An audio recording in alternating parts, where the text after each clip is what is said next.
Welcome. Thank you for joining us on this edition of News 2.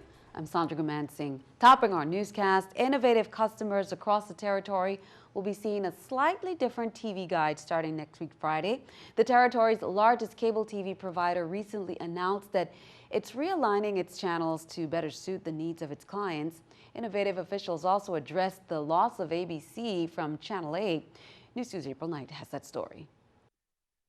Innovative customers will be seeing a change in their channel lineup starting January 15. In a major shift, the cable provider is realigning its channels, and according to Innovative officials, it would mean better service for their clients. With the channel realignment, Innovative wants to accomplish a few things. So this is really a major move to make the lineup consistent in each district. So if a channel is on 14 in St. Thomas, like we'll be with ABC, it's 14 on St. Croix, because we have a lot of people who go back and forth. So that's really the whole purpose of all of that. They also want to create a structure that can make way for more channels in the future. Innovative executives also addressed the sudden disappearance of ABC from the channel lineup. We were shocked when we found out that it wasn't going from an ABC to an ABC, it was going from ABC to a completely different channel and completely different programming. Earlier in the year, Innovative customers who turned to Channel 8 expecting to see ABC saw ION TV instead. WSVI, which used to carry ABC, did not provide notice of the change. Normally, the process, anytime there is a major change, we normally get, let's say, 60 to 45 days notice, because we're supposed to provide 30 days notice to customers for a major change like that. And we did not receive official notification. We were aware that ABC was going to be under new ownership. However, at no point was there any discussion about it being a different channel. After working with the new ABC affiliate, Innovative was able to get ABC back on Channel 4 on St. Thomas and Channel 56 on St. Croix. According to Innovative, in spite of the confusion, beyond the changes with ABC and the new channel lineup are bigger and better things for Innovative customers. Reporting for News 2, I'm April Knight.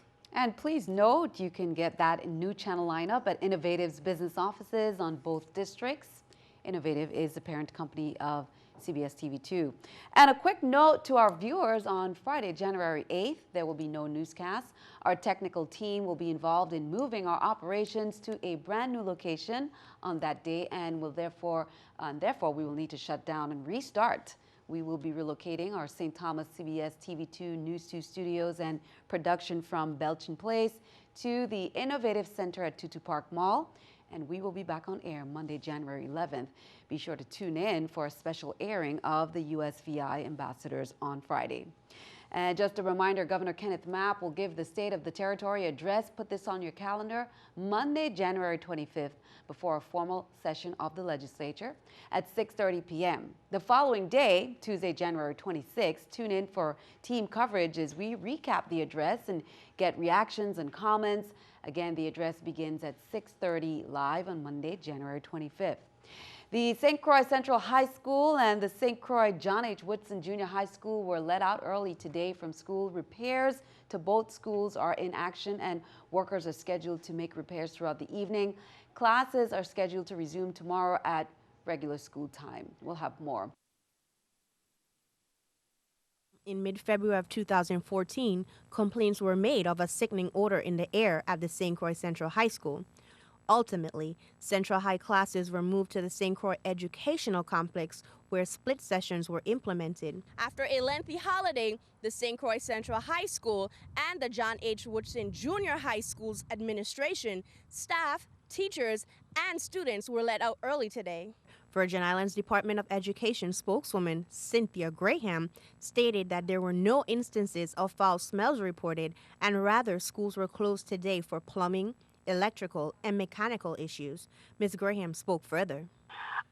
Students at Central High School and John H. Woodson Junior High School, both on St. Croix, were dismissed early today at around 11:30 in the morning. At Central High School, the dismissal had to do with plumbing and electrical issues that were being worked on at the school throughout the holiday break. However, workers had to be called back in this morning to continue working on those issues. At John H. Woodson School, the early dismissal had to do with some mechanical problems in the cafeteria of the school. And again, I confirmed with district officials that tomorrow, Friday, January the 8th, both schools will be opened at regular schedules, regular times, and students are expected to report to school on Friday, January the 8th. Reporting for News 2, Stephanie Brown. Virgin Islands Department of Education spokeswoman Cynthia Graham stated that she will provide updates tomorrow morning on local radio programs. St. Croix Central High School and John H. Woodson will resume classes tomorrow, Friday. 61 high school students from the St. Thomas, St. John, and St. Croix schools districts came together to discuss issues affecting teens and the community and to develop a youth agenda for policy action at the 5th Annual Youth Summit recently hosted by the Close Up Foundation at the Windward Passage Hotel in downtown Charlotte Amalie. The December meeting was made possible through a grant from the U.S. Department of Interior Office of Insular Affairs and afforded students the opportunity to learn about the territory's legislative process as well as how to be an active voice in government. At the conclusion of the summit, student participants held a youth convention to present their policy proposals. Former Virgin Islands Police Sergeant Jerome Blyden is crying foul. Blyden, who was convicted in 2010 for attempting to kill Nick Friday Jr., you may remember, spent 5 years in prison. He was arrested in 2009 along with convicted drug dealer Gillian Mark. Now Blyden has filed a motion in federal court claiming that federal authorities used false testimonies to prosecute him. Blyden contends that Assistant United States Attorney Kim Lindquist prosecuted him based on perjured testimonial evidence.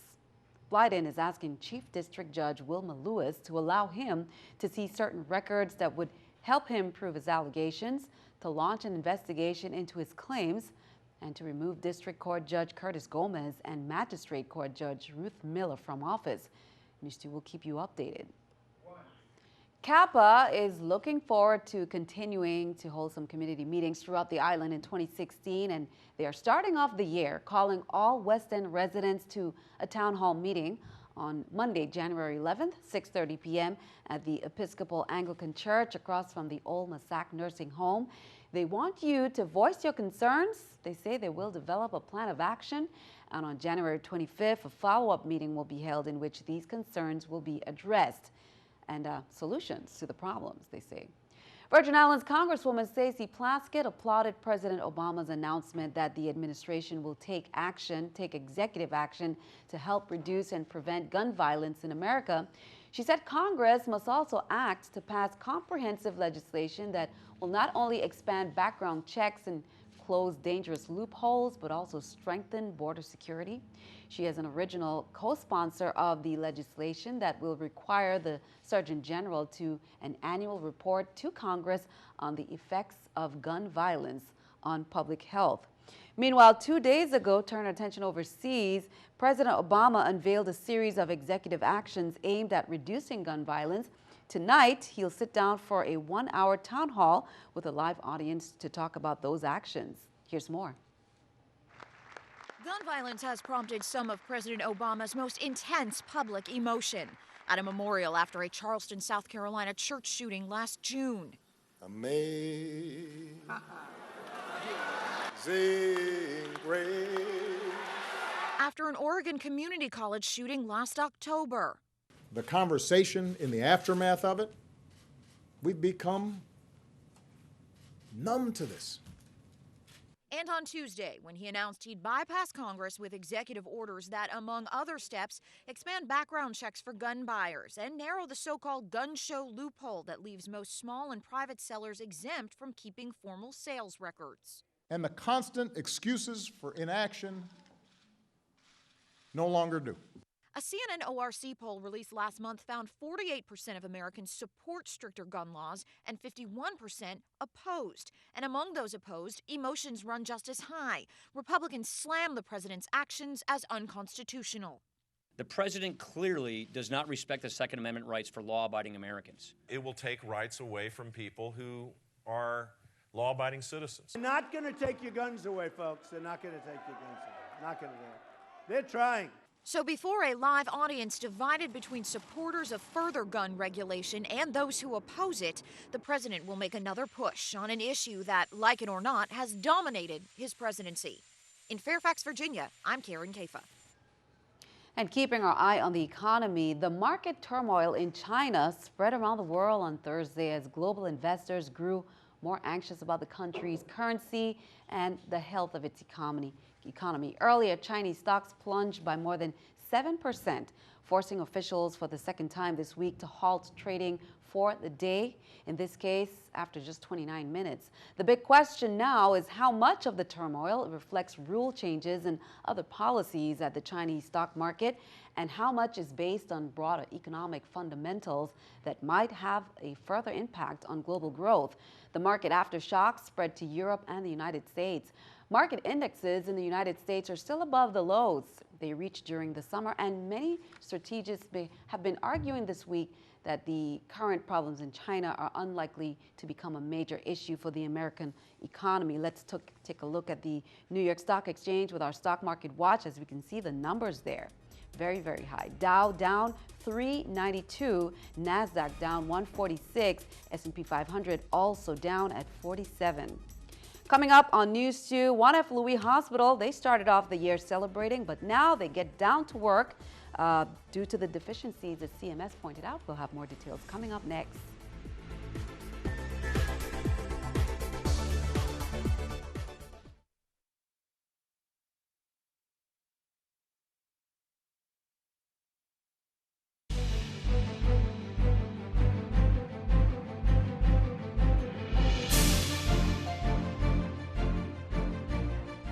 Welcome back. Juan Louis Hospital started the new year celebrating. They received notice that the Centers for Medicare and Medicaid Services has decided that the St. Croix Hospital will not lose membership with CMS, but now the staff has to get to work on certain aspects of their operation that CMS has declared deficient. NEWS2's April Knight has more.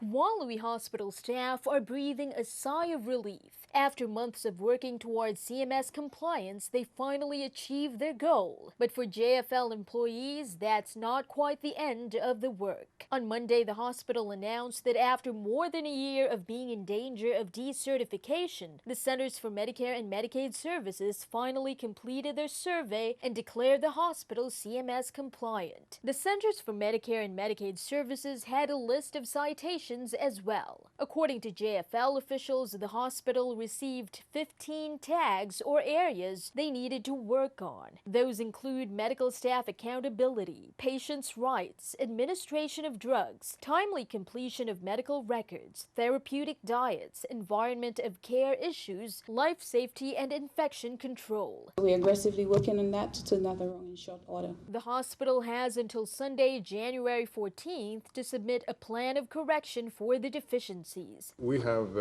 10 calendar days to submit a plan of correction. We intend to submit that plan of correction within the next 5 days. So within the plan of correction, we will have about 30 days to correct all the deficiencies that they have identified, and then maintain those corrections going forward. The hospital gets to keep its CMS certification as long as it maintains its conditions of participation. Already, they're looking forward to new initiatives to improve their services to the community. Now we are ready to move Juan Louis forward in terms of expansion. We are looking forward to recruit additional members to the medical team, their various specialties, so that we can have a broader array of services to serve the community. Reporting for News 2, I'm April Knight. Be sure to count on 2. We will keep you updated on the hospital's progress in addressing those deficiencies.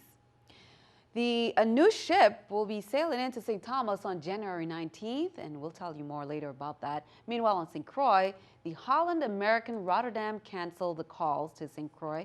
Virgin Islands Port Authority's Executive Director Carlton Dow advises the public that Holland American Cruise Line canceled the January 10th, 2016 visit of their Rotterdam ship to St. Croix. The Rotterdam was scheduled to berth at the Anne E. Abramson Marine Facility in Frederiksted. Director Dow said that no details were provided explaining the reason for that cancellation. The Caribbean Hotel and Tourism Association will welcome the new year with fresh ideas through a schedule of savvy educational sessions at the Caribbean Travel Marketplace, taking place January 21st to the 23rd at the Atlantis Paradise Island in the Bahamas. The event affords tourism suppliers the opportunity to meet face-to-face with wholesalers from around the world. Sessions include website reality check, weddings and honeymoons, much more. Now, they say the Caribbean is the romance capital of the world. They are launching the Year of Romance in the Caribbean, which will be celebrating everything romantic about the region to highlight the Caribbean as the leading choice for a romance vacation for consumers and travel planners selling the region. The Rotary East Club of St. Thomas received a well-worthy donation of $1,000 to help build a shed for a popular bus stop on St. Thomas. Rotary East and Kappa has partnered in the past together in the spirit of giving to raise funds for the East End bus stop. A barbecue fundraiser was also held. They say for too long, children and seniors have to sit and wait for a ride in the elements of sun and rain, so they are happy for this donation. The governor's Christmas party on St. Croix was held on Tuesday, January 5th. Originally, the event was scheduled to take place at Fort Christian Vernon Christiansted, but due to heavy rain, the event was moved to the D.C. Canagata Recreational Center. The governor's children's Christmas party has been in effect for over 19 years. The Honorable Kenneth Mapp, United States Virgin Islands governor, decided to make the event part of the Three Kings holiday and include the Three Wise Men. Both the governor and the lieutenant governor gave gifts away to each child attending the event. Here's more. On behalf of the administration, the lieutenant governor, and all of our friends, we want to welcome you to our pre-Three Kings Day gift giveaway. And we have some seriously good gifts for you. So once we get started, we know that you will enjoy yourself, and we just want to thank you for coming here. We want to thank the parents for bringing you here. Be sure to stick around. Your News 2 AccuWeather forecast is coming up next.